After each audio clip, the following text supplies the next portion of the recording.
É bom vê-los em meu canal. Fico muito grato por isso. A história que vou contar a vocês hoje é pura e gentil. É verdade que todas as coisas ruins que acontecem na vida acontecem por um motivo. É realmente uma história incrível. Desejo a você uma experiência agradável de visualização. O dia começou como de costume. O guarda de segurança chegou primeiro e abriu o banco. Ao lado dele, o gerente, David, começou a trabalhar. Ele era provavelmente o homem mais pedante do mundo. Sua camisa estava sempre perfeitamente passada. Sua gravata tinha um nó como se o próprio Deus tivesse feito o nó. As mangas ostentavam abotoaduras. As camisas mudavam, mas ainda eram as mesmas. Aparentemente, elas eram caras, como a memória do homem que as havia dado a ele. David cumprimentou a equipe na porta. Ninguém sabia que essa função não fazia parte de seus deveres. Ele era simplesmente pedante até a medula e tinha uma intolerância orgânica para quem chegava atrasado. Não é preciso dizer que ele não agradava a todos os simpáticos funcionários. No terceiro atraso, ela o repreendeu com uma nota em seu arquivo pessoal. No quarto, ela o demitiu. Felizmente, todo ano David cancelava todos os pecados de seus colegas. Ele os deixava cometer seus pequenos erros novamente. Muitos pensavam que ele era um robô, não um ser humano. Certa vez, quando um dos antigos seguranças morreu uma noite em sua casa, David, ao saber de sua morte, começou a chorar e vomitar. Por que ele ainda não foi embora? Quem deveria estar na porta do banco? Eu deveria estar fazendo isso? Gritou ele. Os funcionários tentaram acalmar o gerente. Fomos informados de que ele havia falecido durante a noite por insuficiência cardíaca. E daí? Isso é uma desculpa para não ir trabalhar? Ele teve de dar aviso prévio. É a quarta vez que ele se atrasa. Estou demitido, disse David. Talvez esse tipo de diálogo só pudesse ser ouvido em um lugar onde alguém como David trabalhava. Os colegas o temiam. Talvez ele fosse a pessoa que unia todos. Eles não brigavam dentro da equipe só porque tinham um inimigo comum, um gerente de banco rigoroso e imparcial. Além de ser pedante, esse homem tinha um talento especial para agradar seus superiores e todos, sem exceção, o consideravam um cara arrogante e de personalidade forte. Naquele dia, o banco começou sem incidentes, mas quase um segurança chegou meio minuto atrasado e foi repreendido até a morte por David. Foi divertido ver o sujeito baixinho e de gravata repreender o homem corpulento e de ombros largos que usava uniforme. Depois de ouvir o discurso raivoso e receber sua segunda advertência este ano, o guarda voltou ao seu posto. Quando o chefe saiu, tudo imediatamente pareceu mais limpo e a vida mais bonita. Por volta do meio-dia, quando os chefões já estavam reunidos para o almoço, uma garota se aproximou do prédio. Ela era jovem e esbelta. Seu corpo estava coberto por um manto de freira ou algo muito semelhante. A visitante do banco era claramente uma paroquiana ou matrona zelosa. O guarda ficou um pouco confuso porque a jovem também tinha outra diferença marcante em relação às pessoas ao seu redor. Ela estava grávida. A barriga grande e arredondada estava se fechando. Parecia que ela já estava grávida de 7 meses, no mínimo. O guarda levantou as sobrancelhas de surpresa e a moça olhou para ele com calma. Boa tarde. Disse ela alegremente, mas sem sorrir. Olá. Respondeu o guarda. Este banco está com minha propriedade. Gostaria de recuperá-la. Você pode me dizer a quem devo me dirigir? Disse a moça. O guarda acenou com a cabeça e conduziu a freira ao longo do banco. Ela o seguiu em silêncio, sem olhar em volta. Mas o homem podia ver os rostos surpresos de seus colegas, que se levantaram de trás de suas mesas ao ver a moça de batina. David, há alguém aqui para vê-lo, disse o guarda, constrangido. O diretor olhou rapidamente para o visitante. Apenas por um momento seu olhar tremeluziu de surpresa. Depois, endireitou as costas e acenou com a cabeça para o guarda. Entre. O que você deseja? Perguntou ele educadamente à freira. Ele entrou no escritório e parou no meio. É aqui que está guardada a minha propriedade, que me pertence por direito de herança. Trouxe os papéis e a chave, disse ela, entregando uma sacola de papéis ao mordomo. Ao vê-los, David ergueu as sobrancelhas. Aqui também, ele não conseguiu se conter. Ele olhou atentamente para os papéis, desviou o olhar para os visitantes, mas depois voltou para os papéis. Há algum problema? Ele perguntou. David se remexeu com uma tosse e balançou a cabeça. Desculpe-me, mas é que esta é uma cela muito antiga. Temos lendas sobre ela. Não achei que alguém fosse procurar seu conteúdo durante minha vida. A garota sorriu. Então você conhecia meu pai, concluiu ela. Todos o conheciam, acredite, ele era um grande homem, respondeu David. Ele percebeu que havia falado demais e começou a elogiar a visitante. No entanto, sua confusão ficou clara desde o início. Todos sabiam quem era Frank. Nos anos 90, ele era a principal autoridade criminal, não apenas na cidade, mas em toda a região. Os rumores de sua brutalidade agitavam as mentes. E a polícia nunca ia à sua casa porque tinha medo dele. Frank nunca gritava. Ele falava suavemente, quase como um cântico. Cada palavra que ele dizia era preciosa. Nenhum escritório era aberto sem que ele soubesse. Seus rapazes cobriam toda a cidade. Ele era um monopólio absoluto. Ele matou tantas pessoas que é assustador imaginar. Alguém teve o privilégio de ver Frank manejar uma faca pessoalmente. Por ser um sul-dominique, ele adorava a ferramenta, mas às vezes também usava uma arma de fogo comum. Havia rumores de que ele havia introduzido a moda dos devedores de concreto e os havia jogado da ponte central em plena luz do dia. Frank nunca teve medo de que alguém o visse. Ele sabia que ninguém era seu juiz. Ele era a lei para todos na cidade. A única fraqueza de Frank era uma mulher. Ele amava sua segunda esposa até a morte. Seu primeiro casamento foi infeliz. Nesse casamento, ele teve um filho adotivo. Ele aceitou uma mulher com um filho, mas ela não suportava o estilo de vida dele, o sangue constante em suas mangas, nas camisas do marido dela, suas idas noturnas à floresta com paz.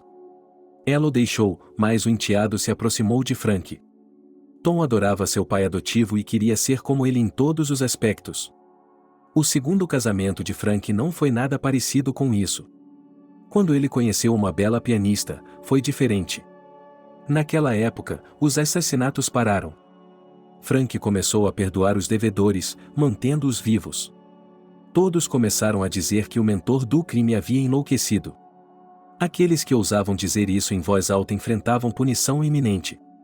Frank cortejou sua Catherine como uma princesa. Ele conseguiu se aproximar de sua mãe, que aprovou o casamento. Catherine não resistiu ao carisma e ao charme criminoso de Frank e se tornou sua esposa. Ela logo deu à luz sua filha. Por fora, ela era como o pai, como duas ervilhas em uma vagem. Eles tinham um casamento feliz e uma família forte. Eles se amavam com verdadeiro sentimento. E havia poucas pessoas na cidade que não sabiam desse amor. Frank soltava fogos de artifício no aniversário da esposa, dava grandes festas de aniversário para ela. Ele a amava muito. Catherine estava disposta a dar a vida por seu marido. De fato, foi isso que aconteceu. A filha de Frank tinha então 8 anos de idade. A garotinha amava muito seu pai. Ela era uma menina do papai. Ela estava namorando o filho do primeiro casamento dele, Tom, que era 6 anos mais velho que Bárbara, mas não gostava da irmãzinha. Tinha muito ciúme de seu pai adotivo. Até mesmo sua ex-mulher sempre dizia que Frank amava Bárbara mais do que Tom.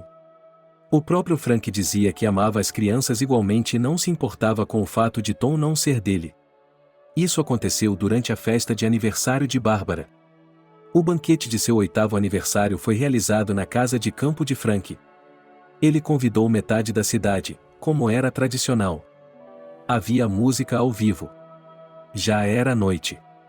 Bárbara estava dançando com suas amigas. Ela estava usando um vestido incrível. Um luxo incrível para aquela época. Todas as moças que haviam sido convidadas invejavam, mas ela estava correndo tanto pelo pátio que nem se lembrava do que estava vestindo. Frank sabia que ela tinha uma concorrência séria na cidade e que precisava enfrentá-la. Mas ele adiou tudo por causa da festa de aniversário de sua amada filha. Havia a mãe de Catherine, sua avó e um grupo de convidados que nem se conheciam. Havia muitas crianças no pátio, e elas tinham uma mesa separada. De repente, um carro preto parou no portão. Bárbara se lembrava bem do carro. Um homem de terno preto saiu do carro e sacou uma metralhadora. Tudo o que Bárbara pôde fazer foi gritar: "Papai!" No momento seguinte, a menina foi coberta por sua avó, que estava por perto e teve tempo de reagir. A orquestra ficou em silêncio. Os músicos aterrorizados ecoaram ao som dos tiros. A avó conseguiu dizer a Bárbara para se deitar na grama. Ela também se deitou no chão, mas já com 2 balas na barriga. O alvo era a família. Catherine estava ao lado do marido. Ela levou a primeira bala, cobrindo o homem que amava com ela. Frank conseguiu tirar sua arma de trás das costas e começou a atirar no carro. De lá, ele foi alvejado de volta. O tiroteio acabou sendo fatal para todos. O concorrente de Frank também foi baleado no local. A bala o atingiu por acidente, embora ele não fosse o atirador. Ele apenas decidiu se deitar no chão para ver seu mercenário matar Frank e todos com quem ele se importava. Catherine morreu instantaneamente. Sua mãe, cobrindo o pescoço da neta, também morreu. Frank estava consciente quando a ambulância chegou, mas gravemente ferido. Catherine está morta. Ele perguntou aos médicos. Infelizmente, ela morreu antes da chegada da nossa equipe, disse o médico. Então eu vou buscá-la também, me salve, exigiu Frank. O médico, é claro, não pôde fazê-lo. Frank foi levado ao hospital, mas morreu na mesa de cirurgia. Como queria, ele partiu para seguir sua amada. Tom e sua mãe saíram ilesos. Eles eram os únicos que mantinham a maior parte da propriedade. Ao ver a morte brutal de seu pai, Tom jurou que, quando crescesse, mataria até o último amigo e parente do homem que atirou em Frank naquele dia. Bárbara, por sua vez, acabou em um orfanato.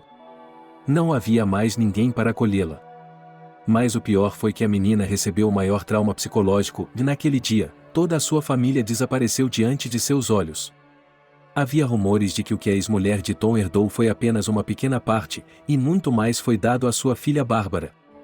Quando ela atingiu a maioridade, foi para ela que um testamento foi redigido. E ele continha muitos luxos, posses e metais preciosos. Mas Bárbara, lembrando-se do que havia acontecido quando ainda era muito jovem, aspirou à igreja. Ela se matriculou em economia, mas no último ano percebeu que aquela não era sua vocação e desistiu antes mesmo de se formar. Alguns diziam que ela era louca. Outros diziam que ela era suave e fria. Ela era muito reservada e nunca falava com ninguém sobre o que havia acontecido com ela. Muitos jornalistas tentaram entrevistá-la, mas Bárbara permaneceu calada. E então, depois de tantos anos, ela entrou no banco e pediu que abrissem um cofre para o famoso Frank. O pai de Bárbara não era a ideia que todo mundo tinha de um gênio do crime e assassino. Muitos na cidade se lembravam dele como um talentoso jogador de futebol.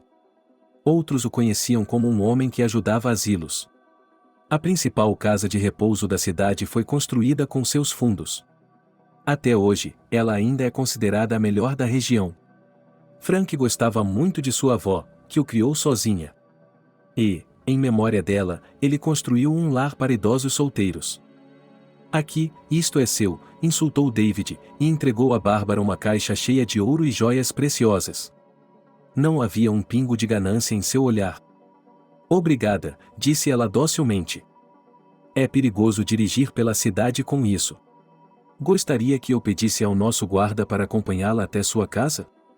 O gerente ofereceu, olhando para ela. Bárbara balançou a cabeça. Não, obrigada, isso não será necessário. Ela estava prestes a sair, mas a pergunta de David a deteve na porta. E em que você planeja gastar essa fortuna, se isso não é segredo? Seu pai era famoso por sua generosidade com os idosos. Com certeza você quer fazer uma doação? Perguntou ele. Bárbara sorriu. Sim, o dinheiro será destinado ao concerto da igreja onde eu morava. Eles me acolheram em um momento difícil e, por causa disso, conheci o homem por quem me apaixonei, de meu marido. Quero reformá-la, restaurá-la e torná-la a melhor do bairro. David acenou com a cabeça respeitosamente, retribuindo o elogio. E assim que Bárbara saiu. Ele se aproximou de seu segurança e disse-lhe para seguir a moça, mas apenas discretamente. Bárbara entrou em seu carro e foi embora. Alguém a trouxe e a esperou do outro lado da rua. O guarda imediatamente entrou no carro do gerente e correu atrás deles. Naquele momento, David estava discando o número de Tom. Tom, sua irmã visitou nosso banco hoje. Sim, ela levou o conteúdo do cofre de depósito.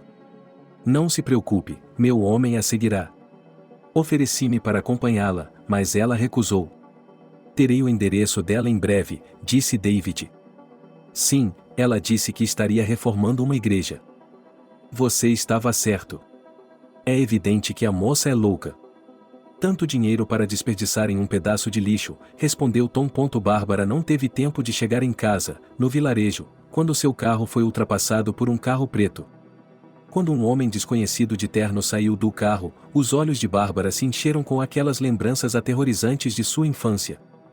Ela congelou de medo, e o homem correu em sua direção, apontou uma arma para seu estômago e disse rapidamente: "Dê tudo para mim, corra", ele gritou. O marido de Bárbara, Nate, estava pagando um caixa. Ele não notou imediatamente o assaltante por causa do barulho dos carros que passavam. E quando viu a luz, já havia entregado tudo. E, sufocando as lágrimas de medo e pânico, o homem de terno entrou rapidamente no carro. Nate correu até Bárbara. "Como você está? Eles a machucaram?" Ele perguntou a ela. Sem conseguir falar, ela balançou a cabeça. "Eles só levaram a caixa", gaguejou. "Espere aqui, logo os alcançarei. Pelo menos vou tirar a placa desses malucos." Nate entrou rapidamente no carro. Bárbara gritou para ele parar, que eles tinham armas. Mas Nate não era de deixar as coisas passarem. Ele achava que devia descobrir o que estava acontecendo, para proteger sua esposa. Então, ele seguiu o carro preto. Bárbara permaneceu de pé. O pânico estava aumentando. Ela não sabia o que fazer. Ela deixou o telefone no carro. Logo, um atendente do posto de gasolina se aproximou da mulher grávida. "Posso ajudá-la?" perguntou ele. "Ajude-me a ligar para a polícia. Fui roubada e agora meu marido pode ter sido morto." O resto foi um borrão. Bárbara se lembrava de ter discado o número da polícia e de como tudo começou a se confundir. Eles prometeram que logo estariam lá. O frentista do posto de gasolina levou Bárbara para dentro e juntos esperaram a chegada da polícia. 20 minutos depois, um carro normal parou em frente ao posto de gasolina. O motorista saiu e pagou a gasolina enquanto o caixa calculava o valor.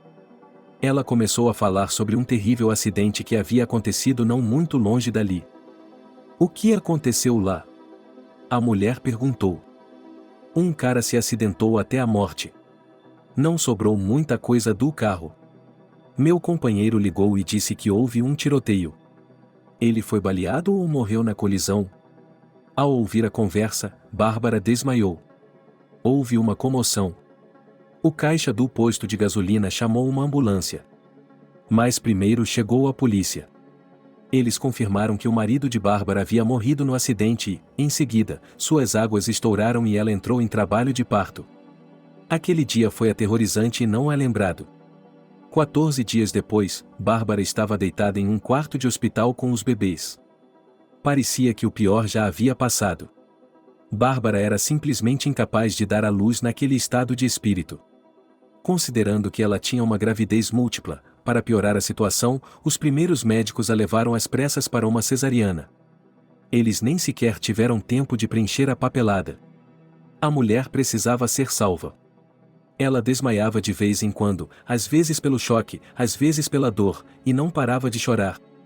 Eles realizaram uma cesariana e imediatamente a enviaram com seus bebês para a unidade de terapia intensiva. O trabalho de parto foi muito curto, 7 meses. É claro que os gêmeos sempre nascem muito cedo, mas aqui foi muito cedo. Os bebês nasceram prematuramente. Muito pequenos, mas muito viáveis. Eles aprenderam rapidamente a se alimentar sozinhos. E no 14º dia, os médicos deram alta a Bárbara. Ela não foi ao funeral do marido. A aldeia inteira se despediu dele. Todos sabiam que ele era um bom homem. Ele ajudava muitas pessoas. Nunca ouviram uma palavra ruim sobre ele. Ele era um pai dedicado, pagou a maior parte do funeral e fez todos os preparativos necessários. Bárbara chorou muito. Quando ela chegou em casa, o padre veio vê-la. Ele mesmo a havia acolhido uma vez e a ajudado a se livrar de seus pesadelos. Bárbara trabalhou na igreja por alguns anos, ajudando em tudo. Então, ela conheceu Paul, casou-se e engravidou.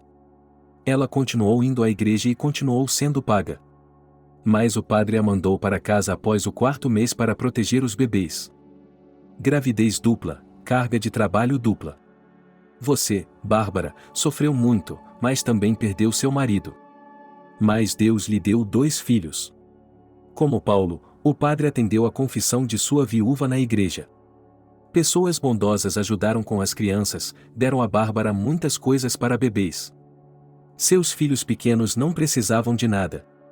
3 anos se passaram. Bárbara e seus filhos estavam na porta da clínica de saúde local, tudo estava bem. Os médicos disseram que toda a saúde era deles. Deep, por outro lado, estava doente o tempo todo. Ele nasceu menor e mais doente do que seu irmão. Agora ele precisava de uma operação. Não que fosse muito cara, mas Bárbara não conseguia juntar tanto dinheiro. Ela não trabalhava mais na igreja. Ela era a mãe. Os bebês nasceram muito fracos e precisavam de cuidados 24 horas por dia. Os primeiros 2 anos foram muito difíceis para ela. Mas agora era mais fácil. Eles andavam sozinhos, conseguiam perceber se algo doía em algum lugar. Bárbara parou de usar o russo, com o qual costumava se sentir bem e confortável. Ela não buscava mais a fé e não ia à igreja. O padre sempre lhe perguntava sobre isso. Mas Bárbara apenas balançava a cabeça. Ela não tinha vontade de ir. De fato, ela entendia o motivo. Bárbara guardava ressentimento, não entendia por que o Todo-Poderoso havia feito isso com ela e seus filhos. Não, ela continuou a orar, mas não estava mais disposta a entregar sua vida a Deus.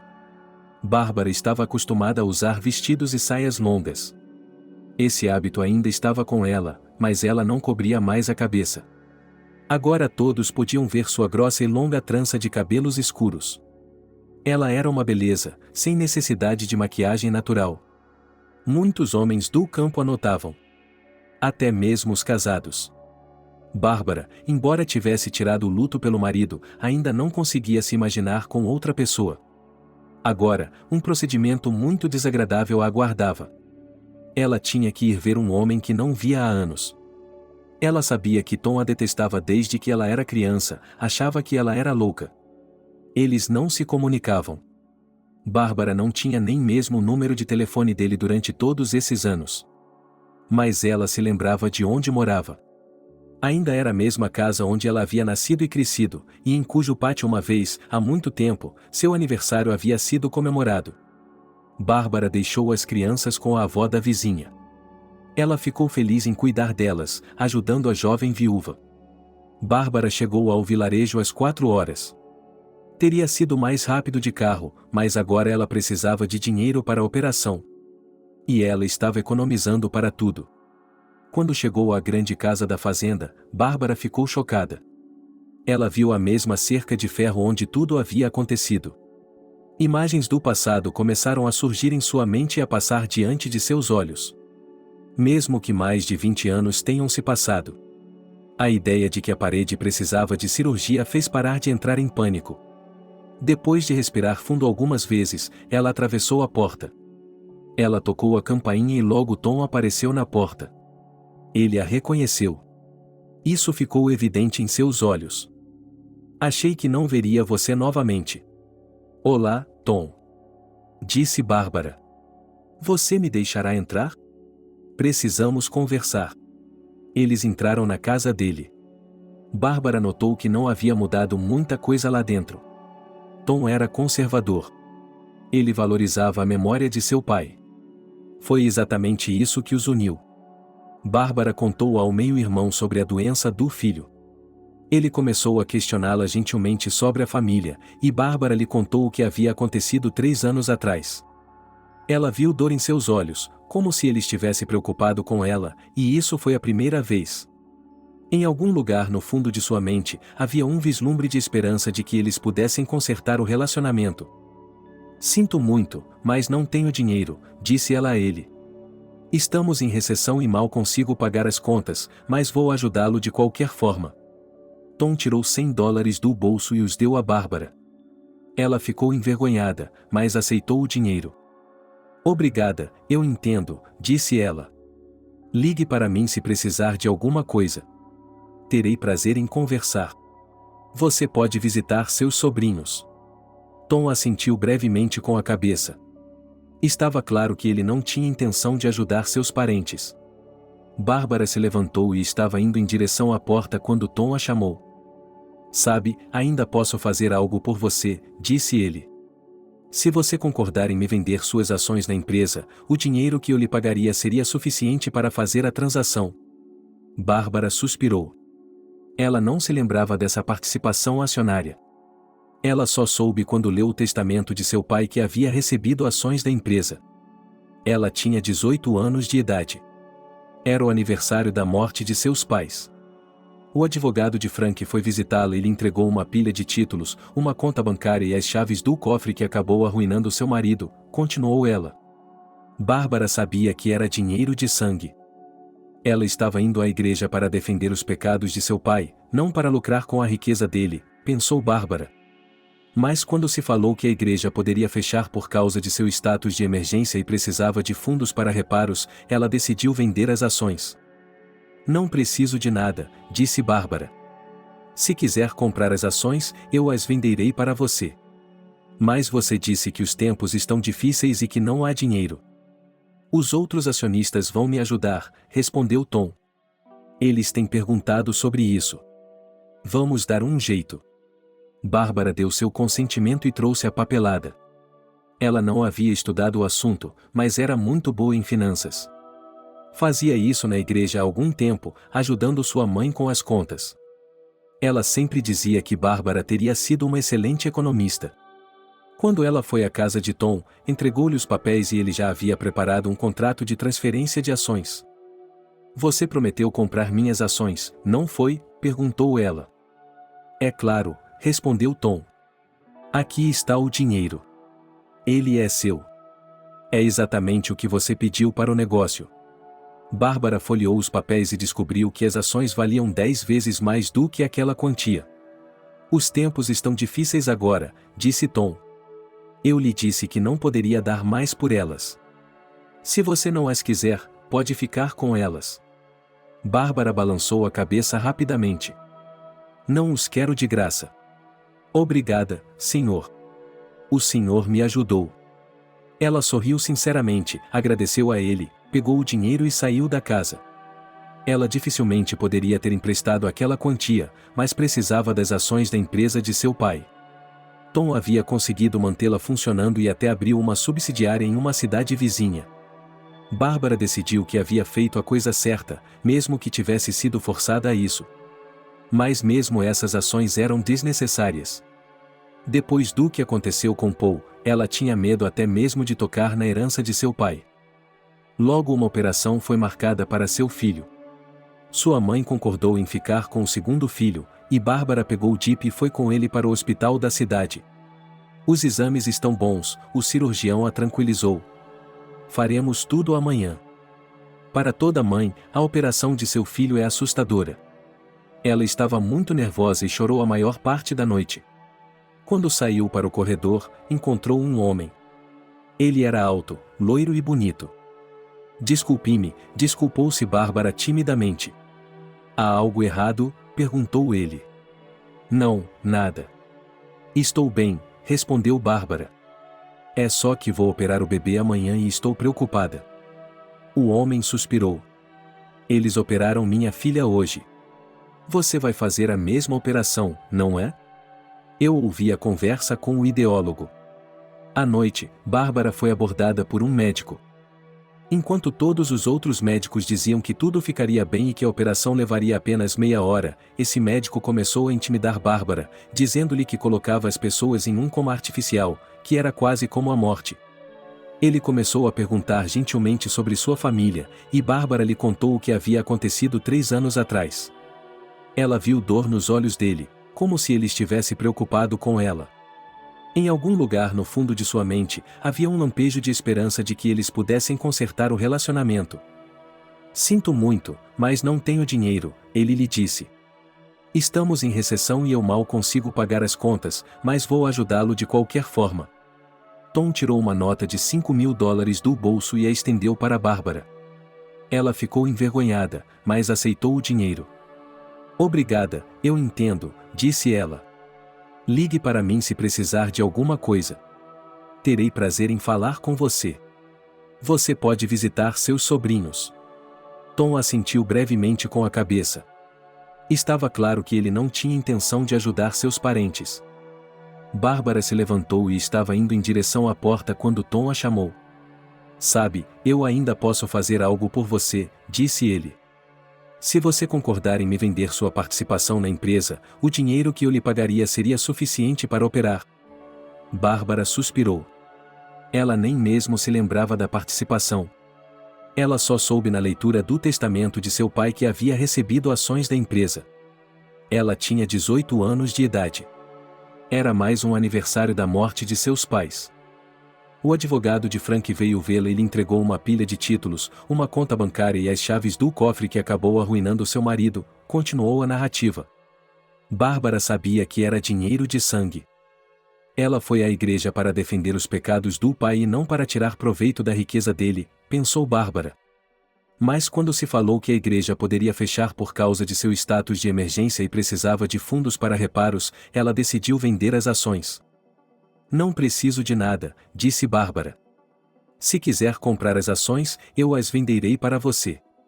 Mas você disse que os tempos estão difíceis e que não há dinheiro. Os outros acionistas vão me ajudar, respondeu Tom. Eles têm perguntado sobre isso. Vamos dar um jeito. Bárbara deu seu consentimento e trouxe a papelada. Ela não havia estudado o assunto, mas era muito boa em finanças. Já fazia isso na igreja há algum tempo, ajudando sua mãe com as contas. Ela sempre dizia que Bárbara teria sido uma excelente economista. Quando chegou à casa de Tom, ela lhe entregou os papéis e ele já havia redigido um contrato de transferência de ações. Você prometeu comprar as ações de mim, não foi? Perguntou ela. É claro, respondeu Tom. Aqui está o dinheiro. Ele é seu. É exatamente o que você pediu para a transação. Bárbara folheou os papéis e descobriu que as ações valiam 10 vezes mais. Estes são tempos difíceis, disse Tom. Eu lhe disse que não poderia dar mais por elas. Se você não as quiser, pode ficar com elas. Bárbara rapidamente balançou a cabeça. Eu não os quero por nada. Obrigada, senhor. Você me ajudou.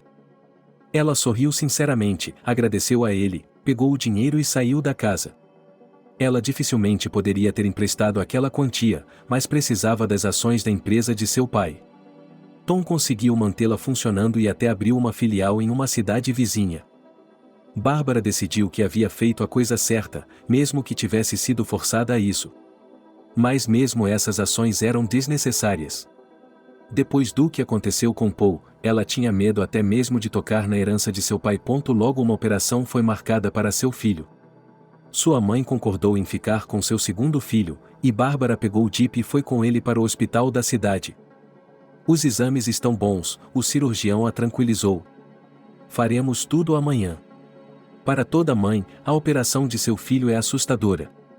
Ela estava muito nervosa e chorou a maior parte da noite. Quando saiu para o corredor, encontrou um homem. Ele era alto, loiro e bonito.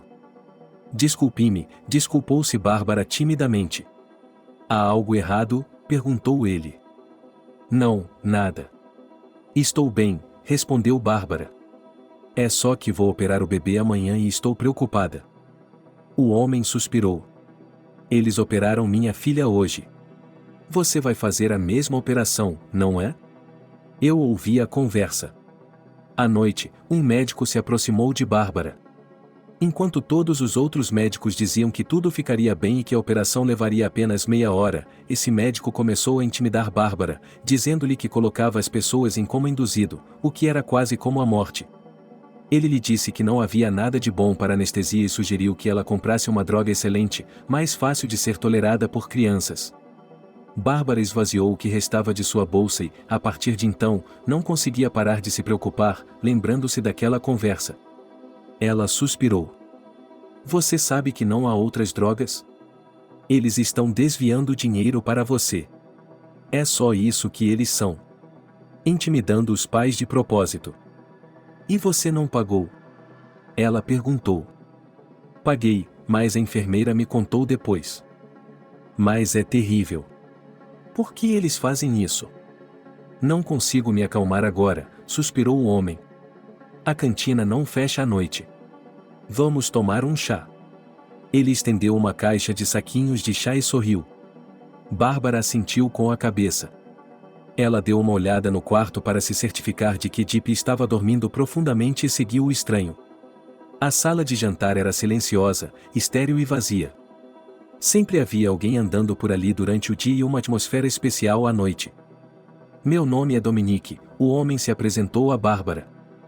Prazer em conhecê-lo, respondeu Bárbara. Dominique disse que estava criando sua filha sozinho desde que ela nasceu, pois sua esposa não havia sobrevivido ao parto.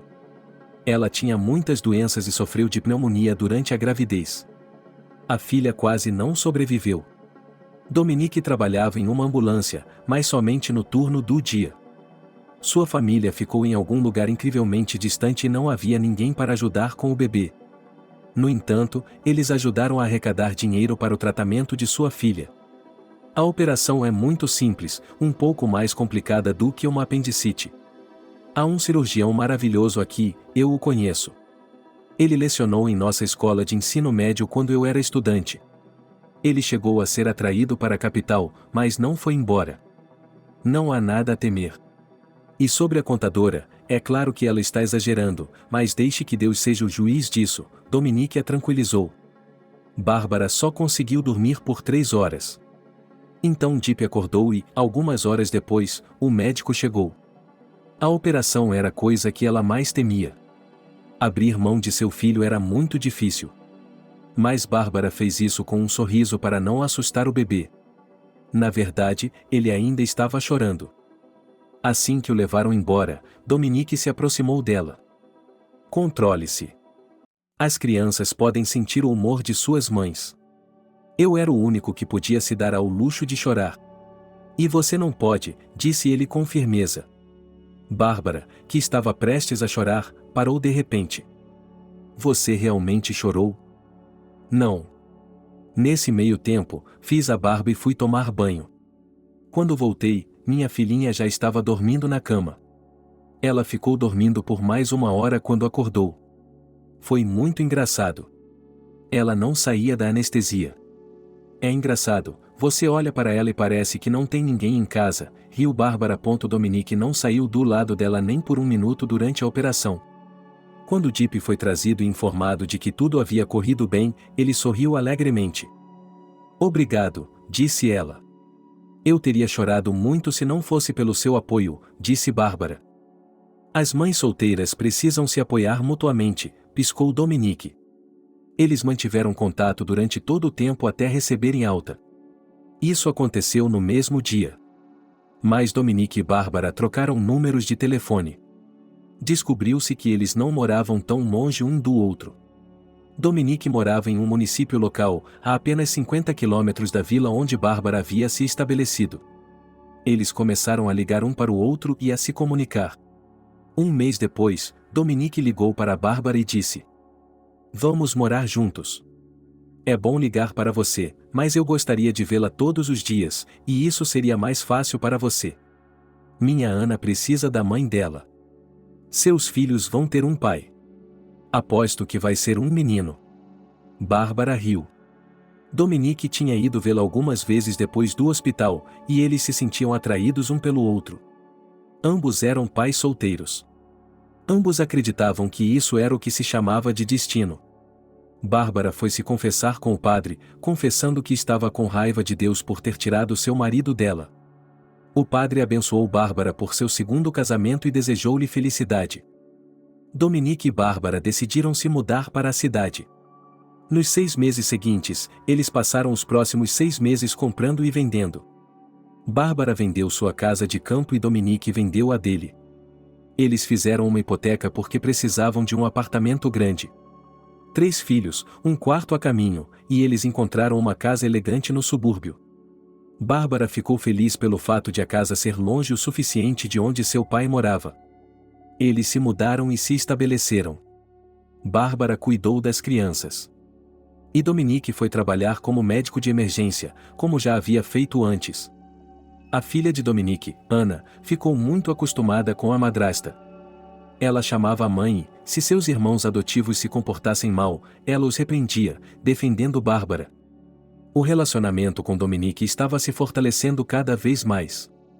Enquanto Paul era catártico e podia levantar a voz para conseguir as coisas, Dominique mostrou a Bárbara que as coisas poderiam ser diferentes. Paul era muito religioso, e foi por isso que escolheu Bárbara como esposa. Ele era bom, decente e honesto, mas seu caráter era muito duro. Provavelmente foi por isso que ele não suportou que sua esposa fosse roubada no estacionamento e correu atrás dos criminosos.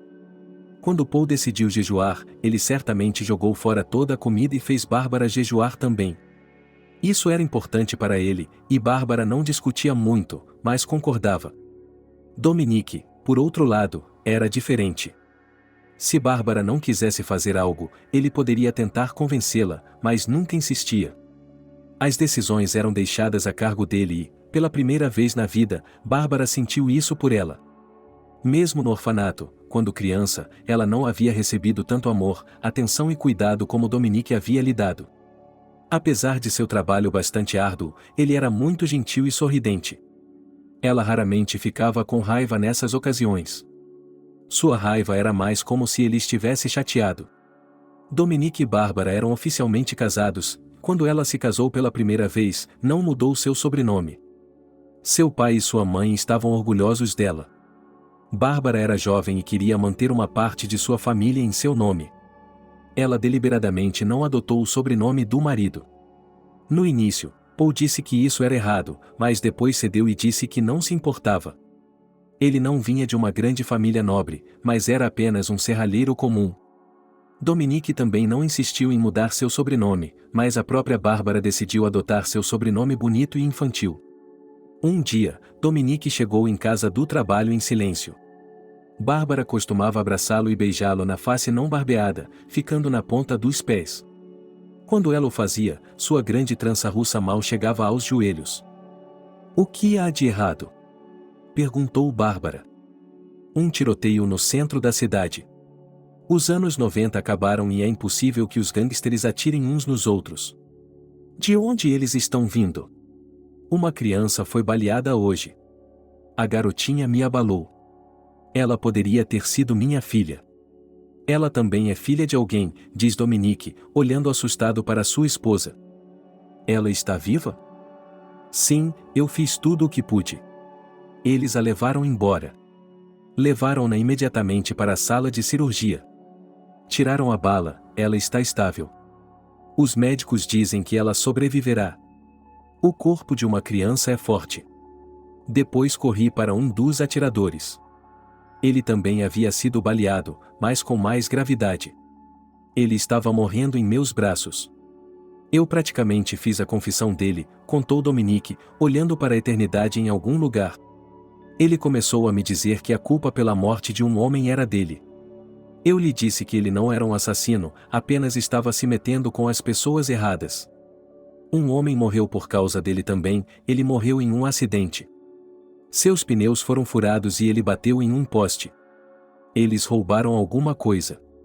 Ele disse que apontou uma arma pessoalmente para a barriga de sua esposa grávida e levou seu ouro. E o marido correu atrás deles e morreu. Ele se arrependeu. E morreu.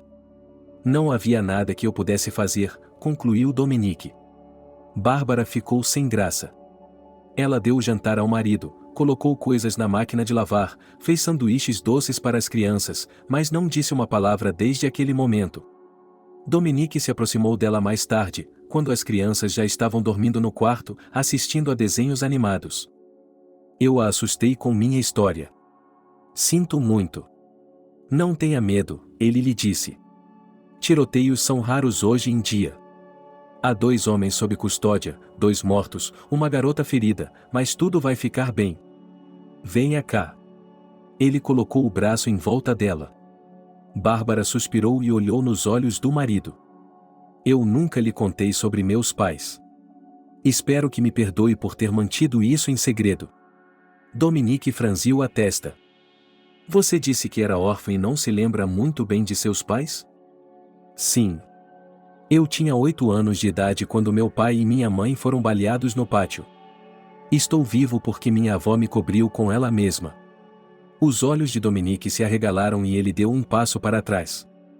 Você é a filha de Frank? Bárbara assentiu com a cabeça.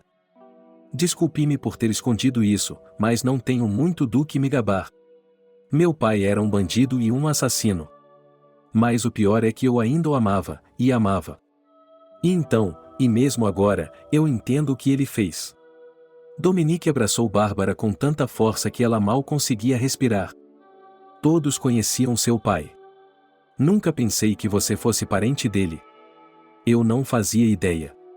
Você trabalhou na igreja, não foi? Ouvi dizer que a filha dele estava em algum lugar em Altai, em uma clínica para doentes mentais. Bárbara deu de ombros. Eu estava lá. O que aconteceu comigo significou que eu não estava no erotismo. Eu tinha muitas fobias, medos. Fui à igreja para expiar os pecados de meu pai. Depois conheci Paul e comecei a viver como todo mundo. Mas me ocorreu a ideia de ajudar a consertar a igreja para que não a fechassem. Paul acabou morto. Dominique franziu a testa. Então tenho mais notícias para você. Aquele bandido disse que seu irmão lhe disse para roubar sua irmã. Foi o que ele disse. Acontece que foi o filho do Frank que fez isso. Bárbara ficou chocada.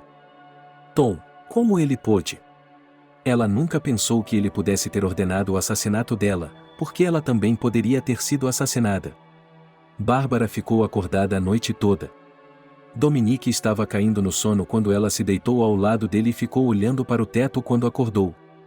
Bárbara estava usando maquiagem, o que não era característico dela. Ela estava usando jeans pela primeira vez desde que se conheceram.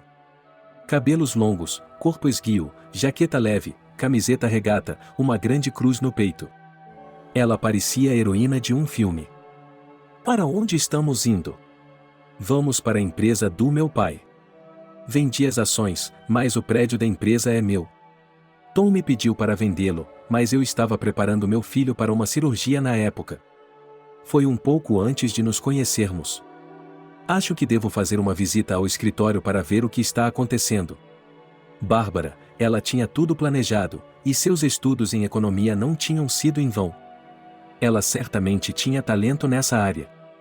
Ela passou pela porta do escritório, esquivando-se da recepcionista que corria atrás dela. Desculpe-me, Tom, ela entrou sem pedir. A secretária se desculpou. Está tudo bem, está tudo bem. É minha irmã, não precisa ligar. Entre, Bárbara. Você está linda, Tom sorriu.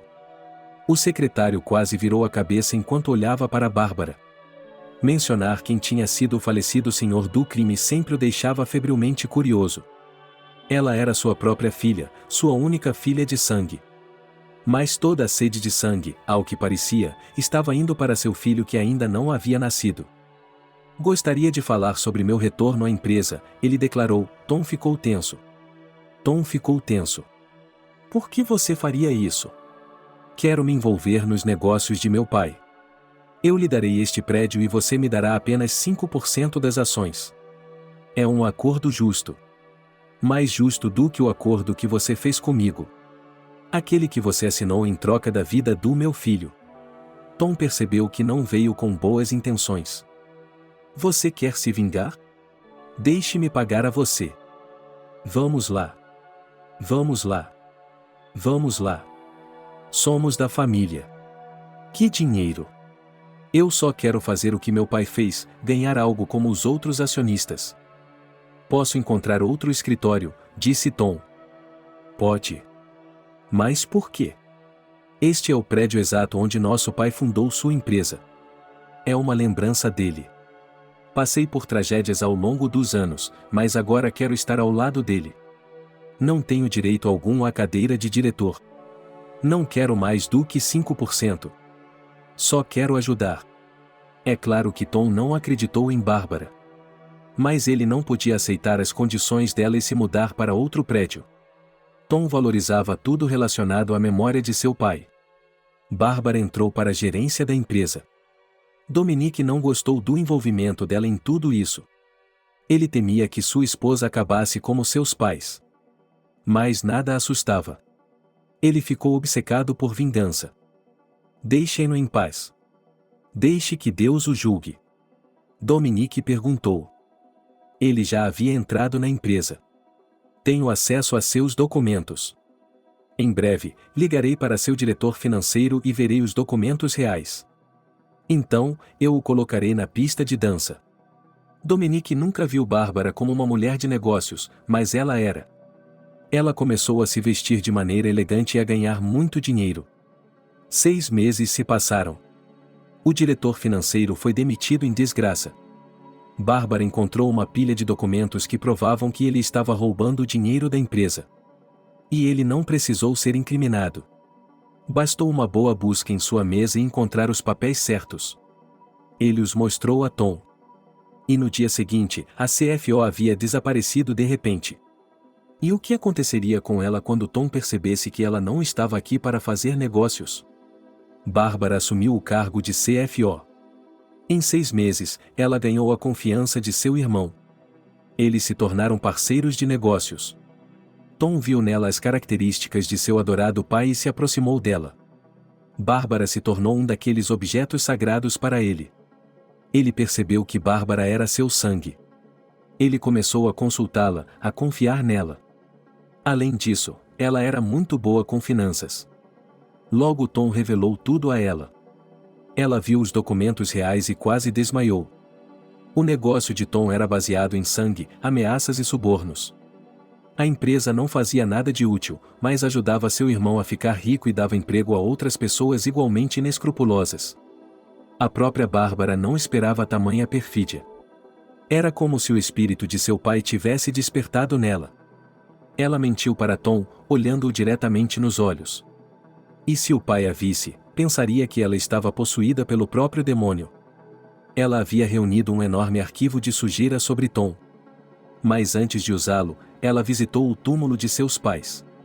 Bárbara raramente fazia isso. Ela tinha sentimentos contraditórios. Durante toda a sua vida, ela viveu em um estado de luta interna. Ela amava e odiava seu pai ao mesmo tempo. Se ele não tivesse sido um monstro sanguinário e tivesse vivido como todo mundo, as coisas teriam sido diferentes. Mas nem mesmo o fato de se casar com sua mãe e dar à luz a ela tirou Frank do caminho sangrento. Bárbara foi até o túmulo e disse ao enorme monumento com a foto dele tudo o que a incomodava. Contou a ele como Tom havia tratado a ela e a seu primeiro marido, que ele não a ajudou quando ela pediu e que ele enganou, tirando todas as ações da empresa. Deseje-me sorte, papai. Ela colocou 2 rosas vermelhas em seu túmulo e saiu, sem ver que um grande pássaro preto desceu imediatamente sobre o monumento e a perseguiu com os olhos por um longo tempo. No dia seguinte, Bárbara foi ver o investigador que estava tentando colocar seu pai na prisão há anos. Ele já estava aposentado. Bárbara já tinha ouvido falar dele. Ela estava com medo de simplesmente ir à delegacia de polícia, porque Tom poderia ter comprado todos lá há muito tempo, ou intimidado. Eu trouxe o que você sonhava, disse ele. Bárbara estava vestindo uma jaqueta de couro, calça de corrida e o cabelo estava preso em um rabo de cavalo alto no alto da cabeça e, mesmo assim, até a cintura. E qual era o meu sonho? Perguntou o homem de cabelos brancos. Bárbara não conseguiu encontrá-lo em casa. Ele estava pescando. Ela o viu perto da lagoa, no lugar que seu vizinho da escada havia lhe contado. O pesquisador aposentado estava usando um traje de camuflagem. O sol de setembro estava brilhando intensamente. Estava quente, e era para continuar. Mas, para pescar, as pessoas experientes sempre se vestem com roupas mais quentes. Porque elas ficam paradas e olham para a boia por horas a fio. Ele pegou uma pasta das mãos de sua comitiva e mudou de expressão. Quem é você? Foi a primeira coisa que ele perguntou. Sou Bárbara, filha de Frank e irmã de Tom, seu enteado. Com certeza você sabe que meu irmão continua fazendo coisas fora da lei até hoje. O investigador balançou a cabeça. Ainda bem que você teve o bom senso de vir aqui para me ver. Se tivesse levado isso à nossa polícia, seu irmão, ainda mais temível do que seu falecido pai, já estaria morto. Mas para que você o quer? O homem estava perplexo. Eu não sou como meu pai, sim, e ele não era como todos o conheciam. Eu o via como um homem carinhoso e amoroso. Meus pais se amavam muito. Mas quero que você prenda o Tom para que ele não consiga chegar até minha família. Sei que ele só precisa entrar aqui pela capital. Todos os habitantes locais estão sob o capuz do Tom. Ele ganhou esse boné de seu pai. Não se preocupe. Terei cuidado. Vou ser cuidadoso. Mas você deve saber que está correndo um grande risco. O investigador voltou para o apartamento, onde ainda tinha um velho amigo e companheiro de um homem cuja vida ele havia salvado. O homem ficou feliz em retribuir o favor e conseguiu não apenas o melhor e o mais controlado, mas também as mais altas autoridades envolvidas. Divisões que identificaram todos os membros da organização criminosa, sem exceção, e os prenderam de uma só vez. Não houve tiroteio nem resistência. As forças especiais da capital invadiram o local em um número tão grande que todos ficaram assustados e desnorteados. Bárbara tinha visto no noticiário que seu irmão havia sido preso, que havia sérias evidências contra ele. Ela suspirou calmamente, mas ainda era assustador. E se ele quiser se vingar dela? 2 semanas se passaram, a audiência para Tom e seus comparsas estava em andamento. Bárbara recebeu uma ligação da colônia onde seu irmão estava preso. Tom pediu que ela fosse visitá-lo. Você pode fazer isso? Bárbara estava com medo. Ela disse que iria, mas não disse nada ao marido. Tenho certeza de que ele não a deixaria entrar. Bárbara sabia que estava correndo um risco, mas queria ir. Ao entrar na cela, ela viu que aquele não era um encontro comum, como nos filmes. Ela estava sozinha com Tom. Suas mãos não estavam algemadas. Ele poderia tê-la estrangulado ali mesmo ou quebrado seu pescoço se quisesse. Mas ela não estava com medo. Ela levantou a cabeça e olhou nos olhos do meio-irmão. Em sua mente ardia: sou a filha de sangue de Frank. Ele não passa de uma imitação patética. Pretendentes. Então você me denunciou à polícia porque eu não a ajudei na época, porque a forcei a dar as ações em troca de dinheiro para seu filho? Bárbara sorriu. Não, porque você matou meu marido. Você se aproximou de mim com alguns homens que apontaram uma arma para o meu estômago. Eles também estavam atirando nas rodas. Meu marido morreu e eu dei à luz prematuramente naquele dia. Você deixou meus filhos órfãos. Se meu pai estivesse vivo, ele mesmo teria matado com suas próprias mãos. Isso não é verdade. Frank me amava. Eu era seu único filho. Gritou Tom. Bárbara não disse nada. Ela se virou calmamente e foi embora. Tom foi condenado a 15 anos em uma colônia penal de segurança máxima e levado para outra parte do país, onde cumpriu sua pena. Eles prenderam não apenas ele, mas todos os seus capangas. Eles mexeram alguns pauzinhos. Outros crimes foram descobertos. Assim, o gerente do banco, para onde Bárbara havia levado as joias herdadas, também foi enquadrado no artigo. David foi liberado em liberdade condicional, mas agora dificilmente pode trabalhar em bancos. Muitas outras pessoas acabaram pagando por seus crimes. Dominique estava preocupado com o fato de que aqueles que haviam passado algum tempo na prisão saberiam de quem era o negócio e retaliariam Bárbara. Mas isso não aconteceu. O investigador aposentado abordado pela mulher fez parecer que Tom era o culpado. Até mesmo o noticiário divulgou a informação de que Tom estava entrando em um caso importante, e a informação supostamente vazada por seus concorrentes. E Tom divulgou informações sobre seus cúmplices para reduzir sua pena. Eles denunciaram outras pessoas. É claro que ele poderia gritar que seu irmão o havia incriminado, mas quem acreditaria nele? Um homem culpado sempre tentará culpar outra pessoa. Bárbara vendeu a empresa de Tom. Ela conseguiu a diretoria como herdeira do fundador da empresa, fechou a firma e a vendeu. Com os lucros, Bárbara reconstruiu o templo que havia sido seu orfanato. Ela também construiu uma clínica no município, Rhodes. Bárbara, Dominique e seus 3 filhos se mudaram para o município onde Bárbara morava. Lá eles compraram uma casa grande e se tornaram fazendeiros, criando aves, cuidando de animais e abastecendo as fábricas locais. Logo Bárbara soube que estava esperando um filho. Um exame de ultrassom revelou que seria um menino. Se você gostou da história, apoie-me clicando no botão ou polegar para cima. É apenas um clique, mas significa muito para mim. Desejo a você tudo de bom. Obrigado por assistir o vídeo até o final. Inscreva-se no canal, avale como. Adeus.